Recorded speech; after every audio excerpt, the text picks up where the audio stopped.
Werbung nachmachen. 5. Nummer 1. Always discreet.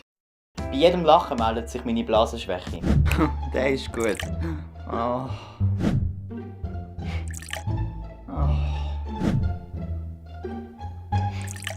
Oh nein, nicht das Bett.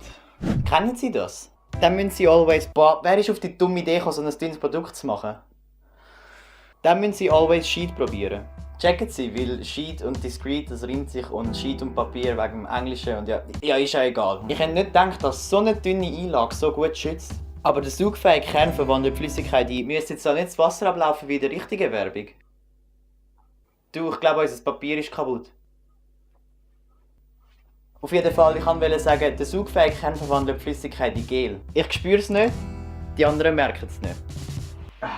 Es kratzt ein bisschen. Hoi, machen wir den Try Not to Laugh Challenge. Ciao. Hey, was? Habe ich etwas Falsches gesagt? Nein, ist alles gut. Wieso machst du denn die Tür zu? Ja, stimmt. Hey, hallo, ich rede mit dir. Ja, genau. Hallo, hey, Ja, stimmt. Ja. Nummer 2. McDonald's. Grüezi, was darf es für Sie sein? Mein Plüschtier hat mich verlassen. Mein Plüschtier, Mann. Es tut sehr weh.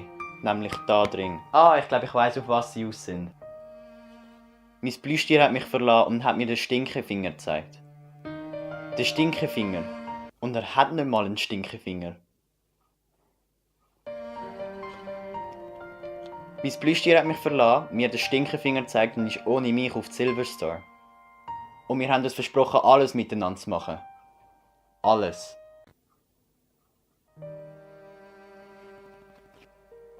Danke. Wieso? Wieso?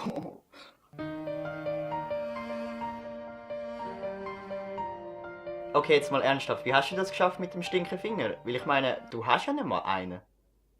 Wieso? Wieso schon wieder? So, das wäre es auch schon gewesen mit dem Video. Ich hoffe, es hat euch gefallen. Es tut mir leid, dass es das mal nur 2 Werbungen sind, weil ich habe auch ehrlich gesagt das mal irgendwie nicht so viele gute gefunden, die man halt nachmachen könnte. Und darum habe ich versucht, die halt so ein bisschen länger zu machen und auch ein bisschen meiner Kreativität ein bisschen freien Lauf geben. Darum ja, wenn es euch gefallen hat, dann lasst euch einen Daumen hoch da, teilt es auch gerne mit euren Freunden und Familie, damit die auch wissen, dass endlich mal wieder ein neues Video draußen ist. Einfach damit ich es mal erwähnt habe, ich glaube, nächsten Montag kommt kein Video raus, weil ich habe halt einfach nicht so viel Zeit, um das Video bis zum nächsten Montag dann fertig zu machen. Aber vielleicht kommt ja trotzdem eins, wer weiß. Und ja, dann würde ich auch schon sagen, ist das mit dem Video und ich sehe uns das nächste Mal.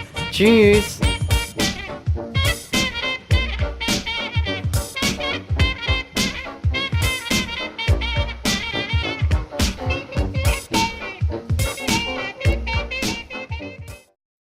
Mein Plüschtier, Mann. Es tut sehr weh. Nämlich da drin.